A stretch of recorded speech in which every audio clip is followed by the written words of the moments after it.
Marilah berdoa. Ya Allah yang penuh belas kasih, kami mohon apapun yang ada pada kami yang Kau berkati, sehingga menjadi tanda kemurahan hati-Mu. Semoga kami pun mempunyai semangat berbagi kepada sesama, terutama mereka yang membutuhkan uluran tangan kami. Demi Yesus Kristus, Putra-Mu pengantara kami yang hidup bersama Engkau dan Roh Kudus, Allah sepanjang segala masa.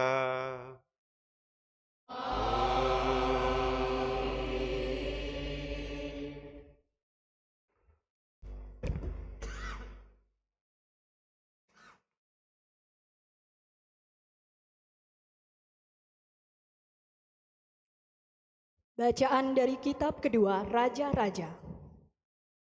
Sekali peristiwa, datanglah seseorang dari Baal Salisa dengan membawa bagi Elisa abdi Allah roti hulu hasil, yaitu 20 roti jelai serta gandum baru dalam sebuah kantung. Lalu berkatalah Elisa, "Berikanlah roti itu kepada orang-orang ini, supaya mereka makan." Tetapi pelayan abdi Allah itu berkata, "Bagaimanakah aku dapat menghidangkannya di depan 100 orang?" Jawab abdi Allah itu, "Berikanlah kepada orang-orang itu, supaya mereka makan. Sebab beginilah firman Tuhan, orang akan makan dan bahkan akan ada sisanya." Lalu dihidangkannyalah roti itu di depan mereka.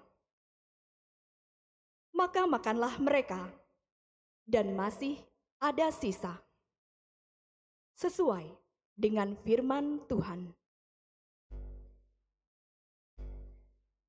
Demikianlah sabda Tuhan.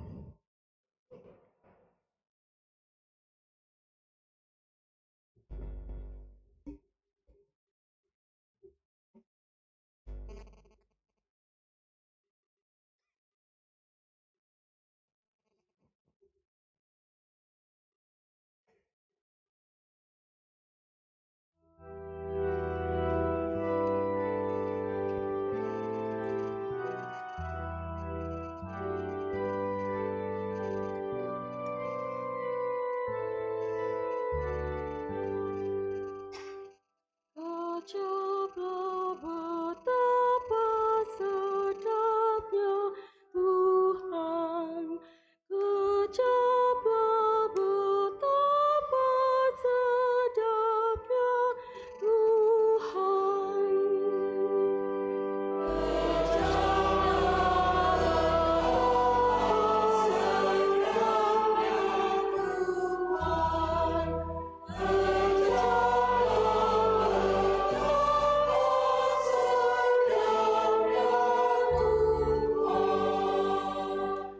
Segala yang Kau jadikan akan bersyukur kepadamu ya Tuhan, dan orang-orang yang Kau kasihi akan memuji Engkau. Mereka akan mengumumkan kemuliaan kerajaan-Mu dan akan membicarakan keperkasaan-Mu.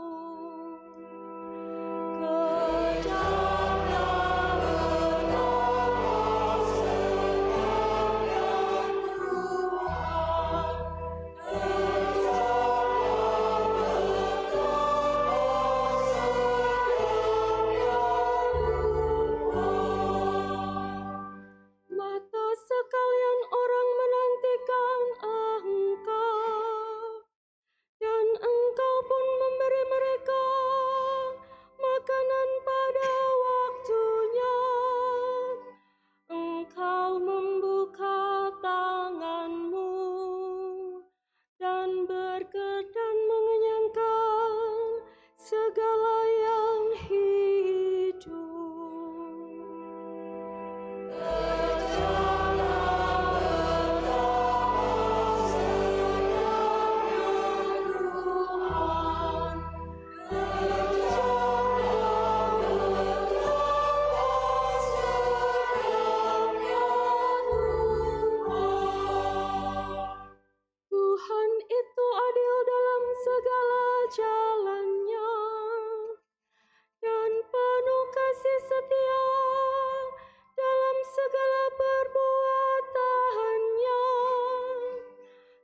Tuhan dekat pada setiap orang yang berseru kepadanya.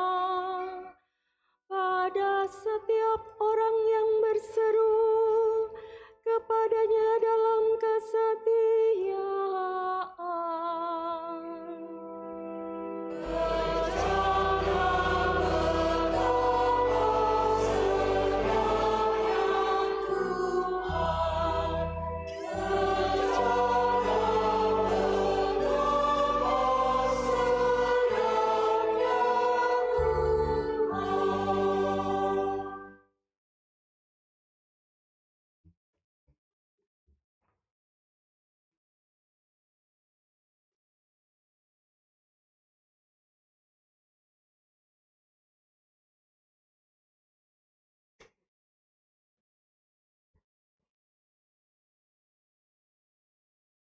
Bacaan dari surat Rasul Paulus kepada jemaat di Efesus.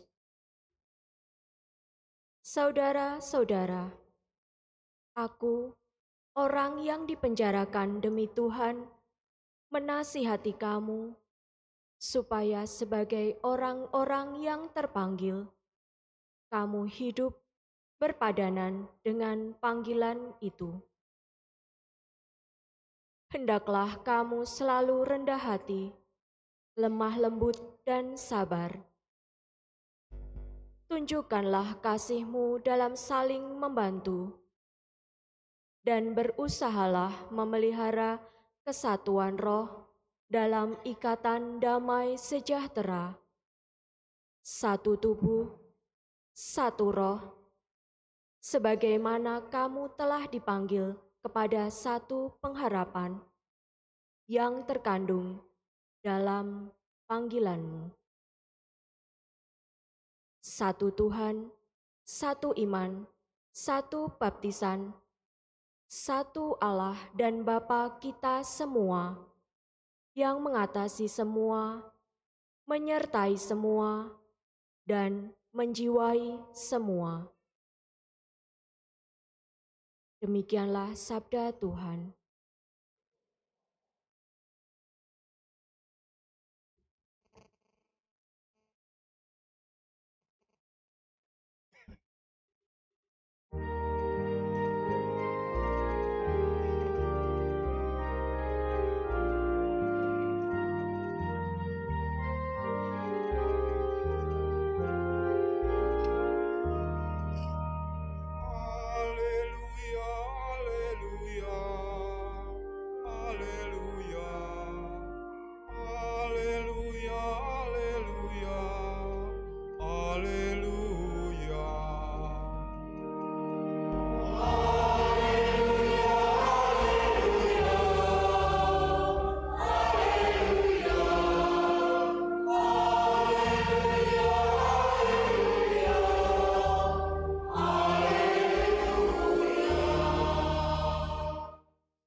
besar telah muncul di tengah kita, dan Allah telah melawat umat-Nya.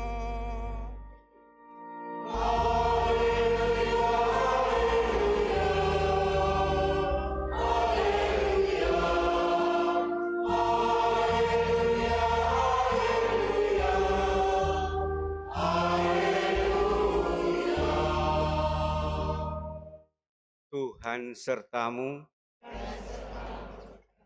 Inilah Injil Yesus Kristus menurut Santo Yohanes.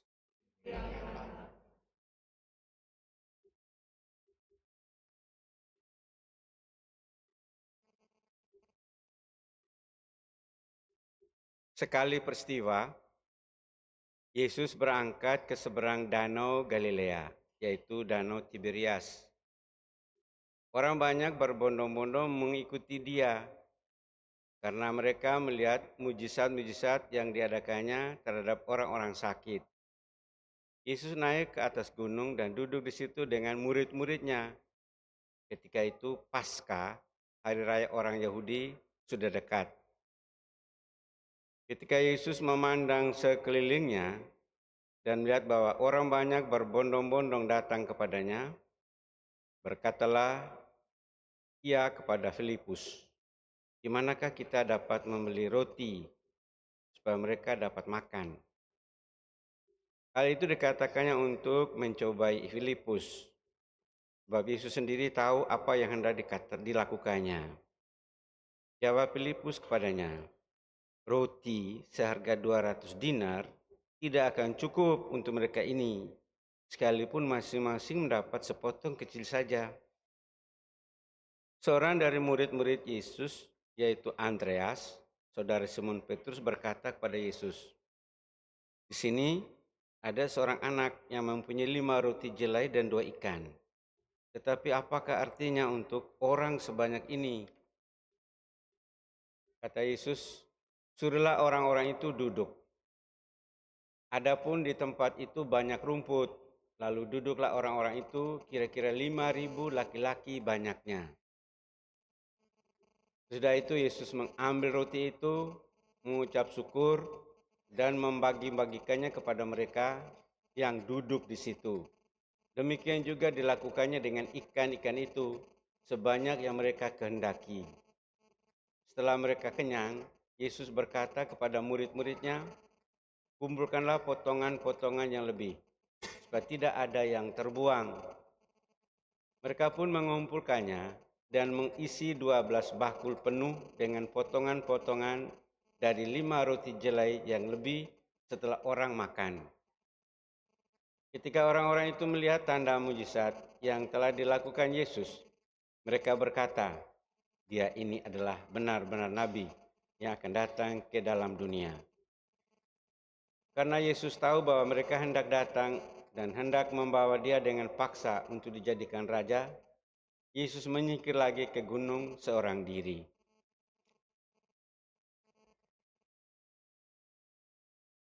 Demikianlah Injil Tuhan. Terpujilah Kristus.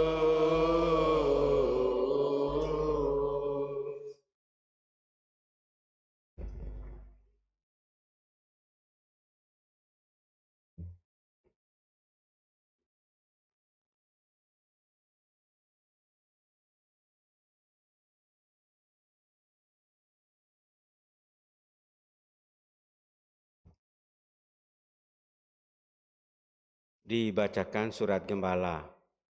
Surat gembala hari kakek nenek dan lansia sedunia keempat, Keuskupan Surabaya tahun 2024. Surat gembala ini sudah ada di bangku-bangku kita. Bapak Ibu dan saudara-saudari baca diam-diam ya.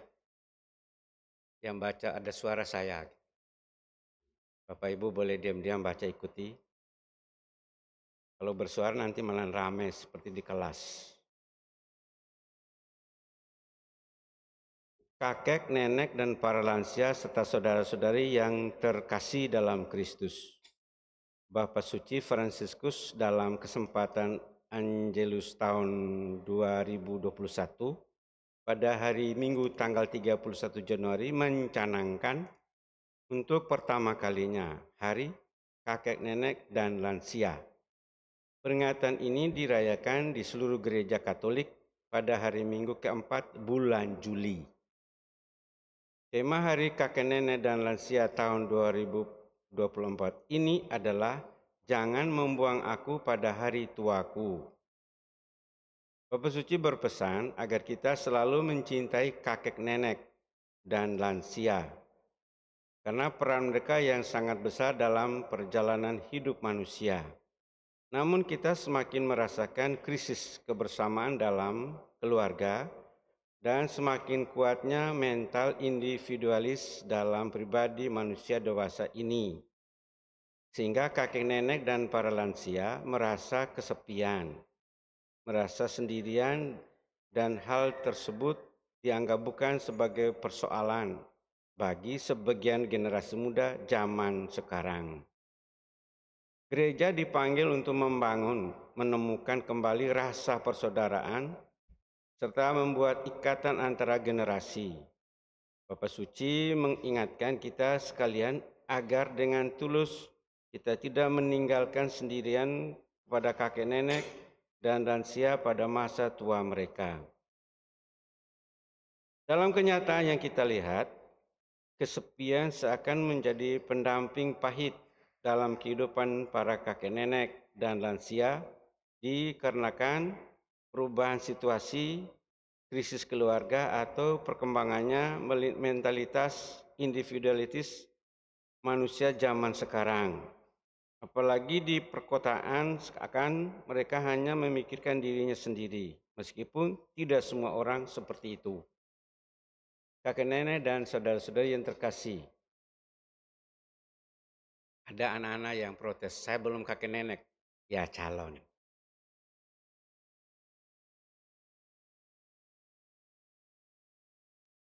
Kita menyadari bahwa Allah tidak pernah meninggalkan anak-anaknya. Bahkan ketika usia kita bertambah dan kekuatan kita menurun. Ketika rambut kita memutih, gundul tidak disebut. Dan peran kita dalam masyarakat berkurang. Ketika hidup kita kurang produktif dan terlihat tidak berguna, Allah tetap mencintai kita. Sebenarnya Allah tidak memandang penampilan manusia. Dan Allah tidak ragu memilih siapapun yang mungkin bagi banyak orang tampak tidak relevan. Allah tidak membuang satu batu pun, bahkan batu-batu yang tertua menjadi fondasi yang kokoh di mana batu-batu yang muda dapat bertumpu untuk membangun sebuah bangunan rohani yang kuat. Secara keseluruhan, kitab suci mengisahkan tentang kasih setia Tuhan. Kitab suci menawarkan kepastian kepada kita yang menghibur.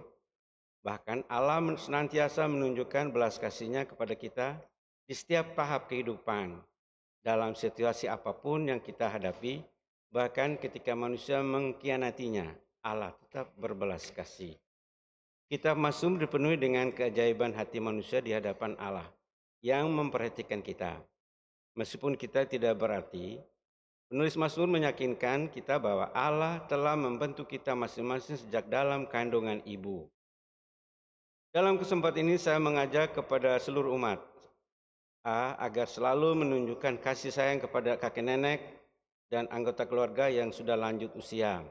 B. Agar selalu meluangkan waktu bersama mereka dan memberikan hiburan kepada mereka.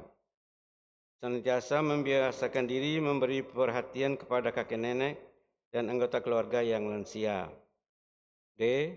Belajar dari Ruth yang tidak meninggalkan ibu mertuanya Naomi ketika dipanggil untuk menempuh jalan baru dan memimpikan masa depan berbeda bagi lanjut usia. Hari-hari yang kita jalani ada baiknya kita jadikan kesempatan untuk menunjukkan rasa terima kasih atas segala yang telah mereka berikan kepada kita. Oleh karena itu, saya berharap dalam perayaan acara Hari Kakek Nenek dan Lansia Sedunia tahun 2024 ini, setiap paroki berusaha menjalaninya sebagai hari tanpa kesepian. Dengan menyayangi para lansia, bisa juga melibatkan mereka dalam kegiatan paroki, serta mendengar sering kisah iman mereka.